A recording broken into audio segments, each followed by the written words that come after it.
and background for this position.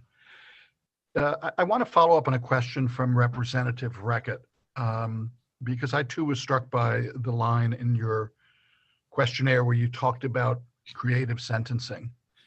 And it followed your statement earlier in the questionnaire regarding mandatory sentencing. And I realize sometimes the legislature leaves no alternative but to engage in mandatory sentencing. But I would like, to the extent you're comfortable, if you could expound on why you think that mandatory sentencing as a one-size-fits-all solution can create injustices. Thank you for that question.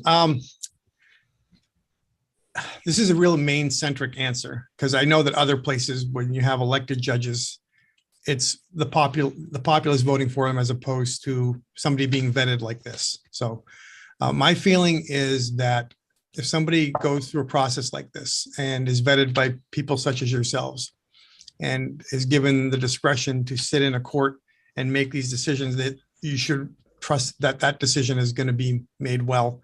I do feel it sometimes, and this is in federal court, but one of my first cases, a guy had a 10-year minimum mandatory. It wasn't a 10-year minimum mandatory case, but there was nothing the judge could do, nothing I could do. And that's incredibly frustrating when the people hearing the case and everybody knows that that sentence is too much or not appropriate for this case, and there's nothing you can do about it. But, and I would probably anecdotally say 95% of the cases, the judge is going to get to the right result anyway, minimum mandatory or no minimum mandatory. And it's just, I mean, it's obviously on the bench, I'm not going to ignore them.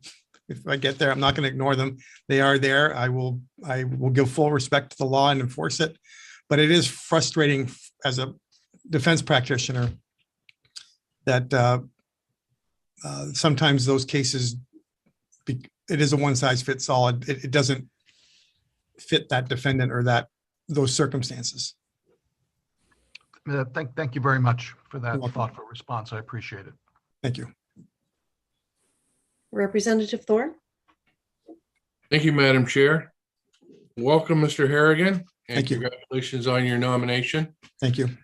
As the non-lawyer on the Judicial Committee, typically all the other committee members know when my hand goes up, it's not going to be a technical question, but until such time as Senator Carney hurries me along to the point of my conversation, I will say that I typically think of a judge as an older, distinguished person, but you're just a youngster.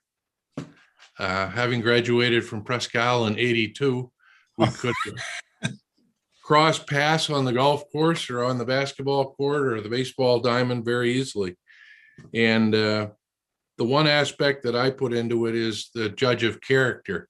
And I know from your testimony and your introduction and how you introduced your family and the emotion that you showed for the passion for both your job and your family, that you are just and fair and a great nominee for the position. And my father, just anecdotally, while we're on the topic, worked for Metropolitan Life Insurance, and there was a man by the name of Rudy Michaud, who was the youngest of 13 that grew up in Soldier Pond.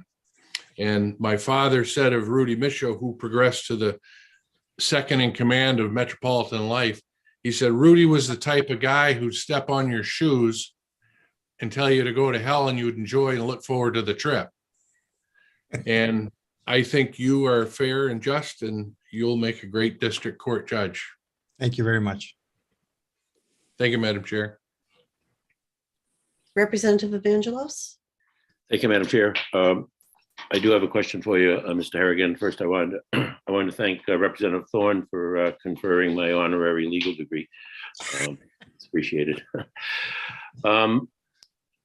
This is a philosophical question. It's something that's been in the back of my mind. I've been on this committee quite a long time now, and I'm looking at your background, and it's, if I was going to sort of characterize it in a general sense, it's kind of a civilian versus